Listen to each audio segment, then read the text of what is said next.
Won't you listen to reason?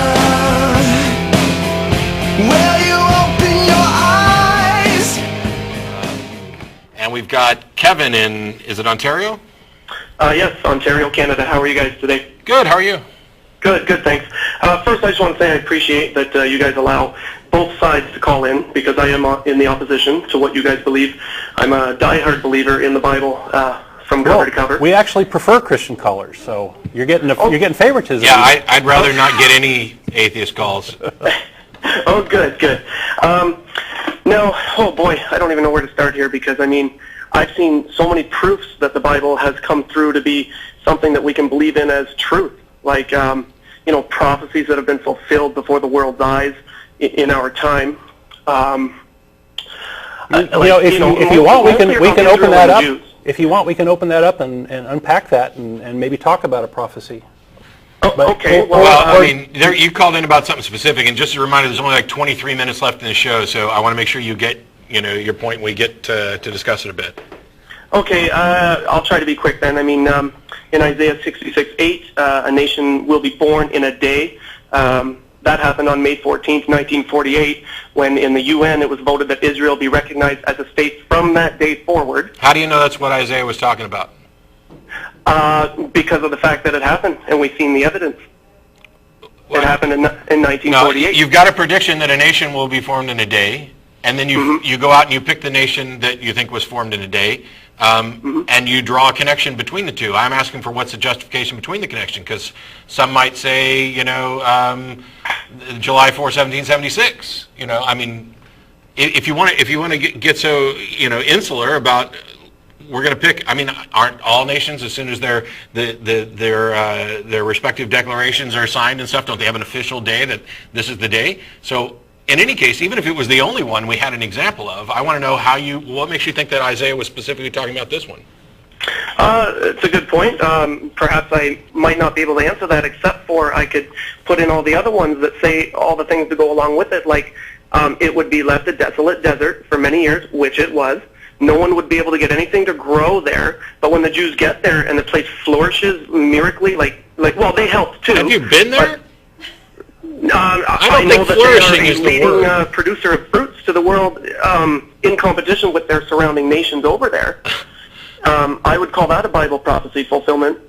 Because okay. I live in Canada. I've bought oranges that say product of Israel.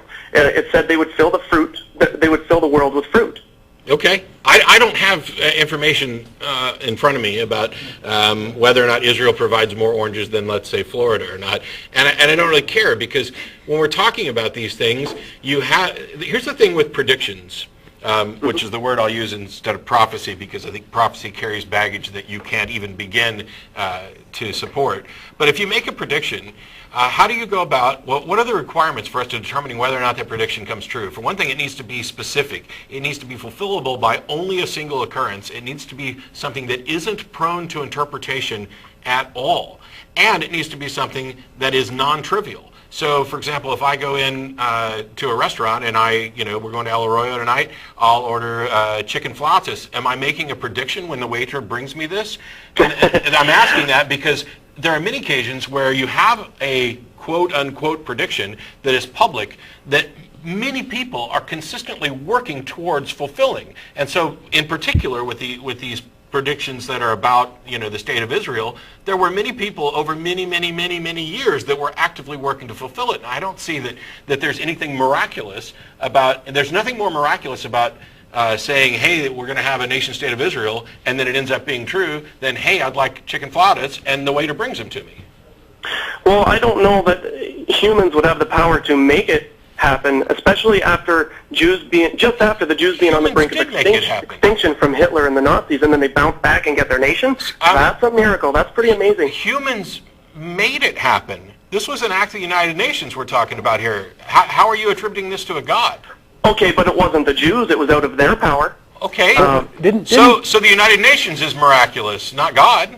Yeah, and the United Nations doesn't like that there's a God. I don't think they meant for it to happen. Okay, I'm giving you my opinion here. You realize that the United Nations is made up of a plurality of nations, many of whom, as a matter of fact, all of them except the United States were formed with religious ideas. We were the first secular nation state.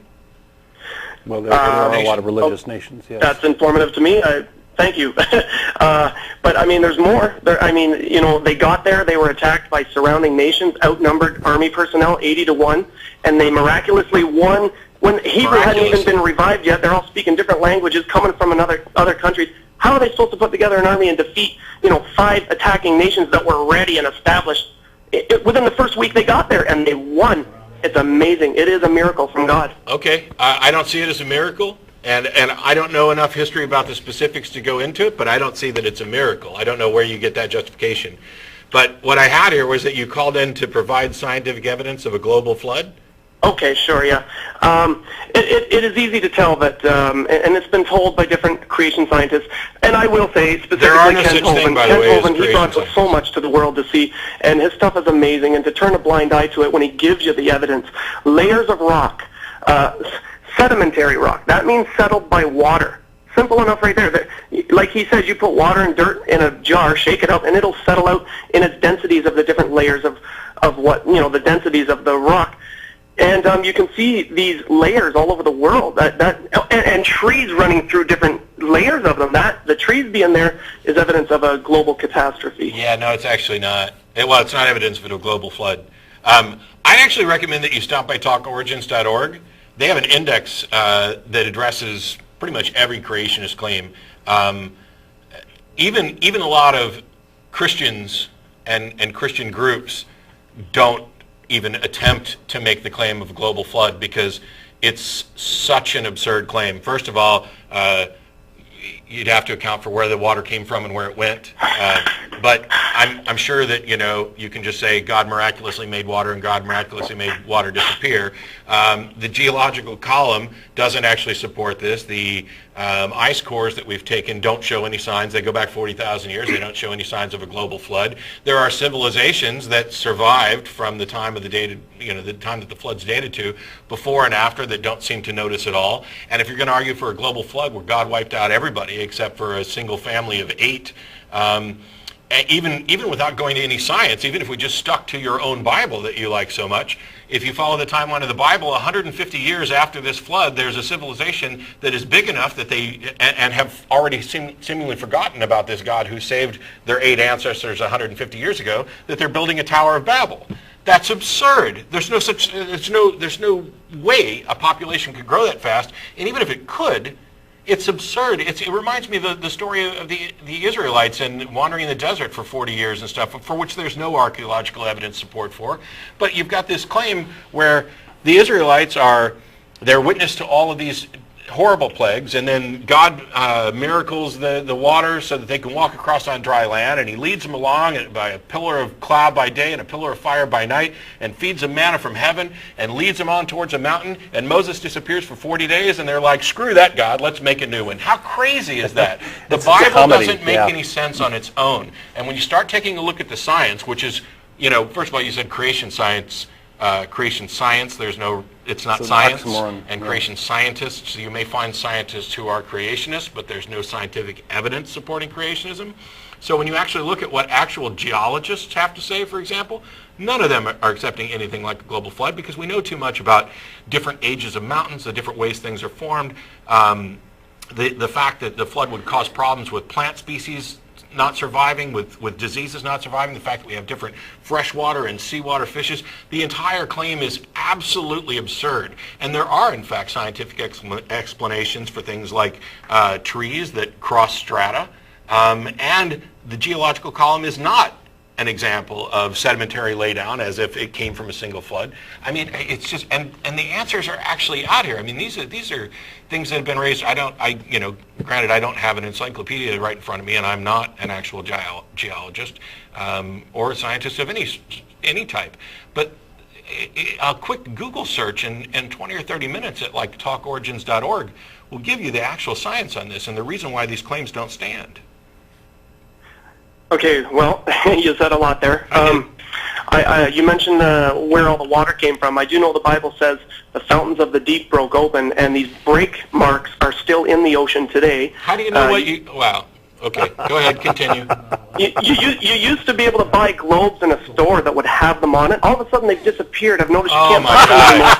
And I believe that's because... We're talking my plate God. tectonics is what we're talking about. Okay, first Sure. of all, no kidding, first but they of put it all, on do the you globe realize... for a reason, didn't they? They must have known that those big, giant cracks in the ocean were there. They are there. Yes, they are there. They're still on maps. There's one of them, the Marianas Trench is the deepest one. The thing is, I don't know where you're getting this nonsense that it doesn't appear on globes anymore. You're kind of, offering up this global conspiracy among scientists to hide the truth. Doesn't that sound crazy? Well, no, I only say it because I've seen the evidence of it. I have a globe. I bought one, and I'm like, where do you get the ones with the break in it? The cracks. Buy in a the better ocean? globe. You can't get them anymore. Go to Google Earth. Okay. But the things that there's nobody hiding anything. There's nobody trying to downplay. What's happening is people are learning, first of all, that we've made a lot of mistakes in the past, and these things that you're calling breaks with the waters coming from the deep, that concept has been entirely debunked. Because first of all, the idea that the rocks were floating on a shell is absurd. They would have actually sunk. But the breaks that you're talking about are due to tectonic plate shift on an Earth that's constantly moving. I mean, like this much about what's actually going on, and you're specifically picking the bits that seem to match what you already believe. Scientists, on the other hand, say, hey, we don't know. Is this true or is this not true? Let's follow the evidence where it goes. You're cherry-picking bits of evidence and ignoring all the other evidence, and then inventing conspiracies like amongst map makers to change the globes that we put up. I don't know. Buy a better globe. Okay, that's fine. I've heard your argument. We could be here for a long time talking about scientific details. But let me mention this one, and I know you're going to say it's been debunked as well. But I agree with the evolution scientists on one thing. They suspected, before they landed on the moon, that the dust would be very, very deep. They suspected that their machines would sink into it. And I agree with them if we were millions of years old. But when they got there and found out that it was 3/4 of an inch deep, indicating that the universe is only under 10,000 years old. Kevin, I'm going to ask evidence. Kevin. How could you guys laugh? I just gave it to you right there. Kevin, I'm going to ask you something, and I'm doing this not to insult you, but to try and save us time. Are you just calling in to prank call us? Absolutely not. This is all evidence I just laid out for you. Then I'd highly turning a blind eye is what you're doing. Kevin, then I'd highly recommend that you go to answersingenesis.org, which is like, are you familiar with Answers in Genesis? I've seen it a couple times, yeah, not in detail. Sure. Even they list the moon dust argument on a list of arguments we think creationists shouldn't use. Even some of the most batshit crazy creationists who create museums with humans coexisting with baby T-Rexes say that you shouldn't use the moon dust argument because it is utterly vapid when it comes to scientific evidence. It is one of the worst possible arguments. I don't see how it could be because tell me this, how come Neil Armstrong was expected to just go up and stick the American flag in the dust when he had to use rocks, and it surprised him? They all suspected that their machines were going to sink into the dust and never be seen and heard from again, and they were very wrong. Why would you think there'd be so much dust there? Oh, because of millions of years of accumulated dust collection. Where's it going to come from? Meteors bouncing, banging into each other, flying by. It's the big meteors melt the rocks and things. Here, Kevin, I'm going to do you a favor since you haven't actually gone. I went to answersingenesis.org right here, and I have their page up on the moon dust. This is a pro-creationist and even a pro-young Earth creationist site, by the way. Only a thin layer of dust covers the moon's surface. However, this does not prove a young age for the moon. Before the Apollo lunar missions, a few scientists had predicted that a yard's thick layer of dust should be settled on the moon over billions of years. Those predictions got a lot of press, yet further satellite measurements of dust in space indicated a much smaller rate of accumulation than previously assumed. This doesn't mean that the moon is billions of years old. Modern scientists cannot know the rate of dust accumulation in the past or the amount of dust originally on the moon. Therefore, moon dust cannot be used as an age indicator one way or the other. That's from the creationists, the people who agree with you, saying, please don't use this argument because you make the rest of us look dumb. Okay, sure. I'll admit that they They can't know the rate of the accumulation. Sure, no problem. But there's many other things. That I don't know if you guys watch some of these scientists. Have you ever heard of Thomas Kindle? I don't. Oh, no. I don't think I know the name. Well, anyway, his presentations are on YouTube about dinosaurs walking with man. And hey, by the way, you guys are from Texas. Have you not gone to see the Glen Rose Riverbed? Yes. Yeah, there's a bunch of batshit crazy and Creationists up there footprints are too. together at the same layer, same age? Yes, we've seen him. We're familiar with him. It's nonsense. Okay, And even though you saw it, even though you said you just saw it. Yes. Okay. So you saw the dinosaur footprints next to human No, footprints. I didn't see dinosaur. No, I didn't see. 16-inch foot. I didn't see human footprints, dinosaur. by the way. I didn't see dinosaur footprints alongside human footprints. I saw impressions that some people are determining are dinosaur footprints alongside human footprints, but when they're investigated by actual scientists, that turns out to not be true. You really, I swear, I'm not trying to be rude or mean. Go to TalkOrigins.org. Do a Google search for Index of Creationist Claims. There's this huge long page where every single one of these are debunked. And in your case, you're coming up with some of the most absurd. I mean, there are some difficult questions about the origins of life on Earth, the foundation, the formulation of the planet, the origin of the universe, and things like that. There are plenty of unanswered questions, and there are areas where we just don't know enough. But when creationists, specifically young Earth creationists and people who are advocating a global flood, come in, they always come in with the absolute worst arguments. They have no science behind them. These are things that are not only, they're not things where, well, we really just don't quite know yet. They're things that we know are wrong. Okay, well, to say that these arguments are absurd would be saying that Dr. Carl Baugh, who excavated these absurd. Is absurd, and I don't believe the man's a liar. He's a genuine. I don't think he's necessarily. scientist. I don't think he's a liar. Why would you think that the options are either he's correct or he's a liar? The other option is either he's correct or he's wrong. He's wrong. Carl Baugh's wrong. Okay, well then it gets down to opinion. Your opinion, my opinion. No, it's not opinion. He said he dug it up himself. He lifted rock off, and the footprints continued on underneath the rock. He lifted up that hadn't been moved. He had to really crack that rock up. Kevin, it doesn't come down to opinion. It comes down to scientific evidence. And either the evidence favors Baugh's interpretation or it doesn't, and it doesn't. I really disagree, but I do appreciate your opinion. And, I understand that Kevin, I understand that you disagree, but you're disagreeing with science, not opinion. I disagree with that, too. And you know what's better? These prophecies being fulfilled is better than science. Science can't explain that, the Jews should have been extinct long ago. They are survived today against all odds. That is an amazing miracle from God. Okay. Didn't God promise Abraham and his descendants that land that they should have been on since that promise? Didn't God prophesy that Tyr would fall and never... Oh, and they've been disobeying like crazy and being punished. And, that's a because rationalization. That wasn't in the promise. In the desert and being spread amongst the nations of the earth, which the Bible said would happen. Hey, you know what else they did wrong? They disagree with you on what counts as prophecy because they don't accept that Jesus guy. Well, sure, I know, and that's why they're facing so many problems all the time. They get punished, and they will receive him in the end. The time's coming that they will accept Jesus. That's another prophecy yet to come. By the way, I want to lay you guys with a prophecy that I'm waiting for to happen right now. And no, I'm not talking about the second coming of Christ. That hasn't happened yet. Are you sure? Because there's some post-millennialists who say it has happened. Oh, I know, and some of them, and there are some wackos out there that we do not agree with. Not all Boy, the Christians irony agree is with really others. thick right now. But like Harold Camping, for instance, that show last month with Russell Glasser and yourself, Don Baker, you titled The Failure of the Second Coming. The Failure of the Second Coming should have been titled The Failure of Harold Camping's Prediction. Yeah, you know what the biggest difference between you and Harold Camping is?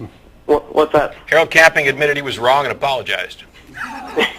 Yeah, once he was proven wrong, we're all still waiting for the day to come. Well, no. Your claims have been proven wrong. You just won't go look at the evidence to Except see for that Israel sits there as a standing nation. I'm not wrong about that. Well, you're correct. You're not wrong about that. But you're wrong about your connection to say that this is necessarily a miracle from God. How do you prove that? How do you demonstrate that? That's just your opinion. I would say it's a miracle due to the fact that for 2,000 years, or approximately 2,000 years, an identity of people were spread amongst the nations of the earth and kept their identity, and they got brought back into their nation, and their Hebrew language became revived. These are all amazing. Why is that a miracle? What is a miracle? Because the Aztecs, Kevin, they even had their land. They don't exist anymore. Kevin, what's a miracle to you? Is it just something that seems unlikely? Is it a miracle when somebody wins the lottery?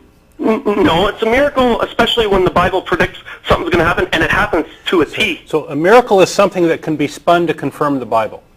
That's what a miracle is. That's my working definition of a miracle. Perhaps. I don't know. The fact, I mean, you guys can sit there and laugh, even though Israel's a nation, and it will never die. It's always going to be a nation now that it's been put back there. Okay, we know that's not true either, because the sun, in about 8 billion years or so, is going to engulf the entire earth, and Israel will definitely cease to be a nation at that point. That's from an evolutionist scientific point of view, but Okay, first of all, hey Kevin, I put you on hold. Sorry, we're almost out of time. First of all, evolution deals with life science. It has nothing to do with what's going to happen to the sun. These are observed facts about the way the universe works. Don thinks that you're a Poe, that you're just calling in to be as absurd and fake as possible. I don't know whether or not that's true, but what I can say is go to TalkOrigins and actually investigate whether or not your claims have any merit. And also, I'd suggest you Google Tyre, T-Y-R-E, when you're talking about biblical prophecies, because there's a prophecy in the Bible that Tyre will fall and will never be rebuilt, and yet Tyre stands today. So all of those, there's a million prophecies in the Bible and they all come true. Curiously, the people who say that things like that, they cite different things as prophecy. The prophecy is a big freaking game where you go back through the Bible and you try to find something that matches something you already know exists. That's not the way prophecy works. That's not the way any legitimate prediction should work. It's not scientific, and it doesn't tell us at all about whether or not there's a God. It's wishful thinking. On that note, we got to go. We'll see people at El Arroyo shortly. Thanks for tuning in. Bye-bye.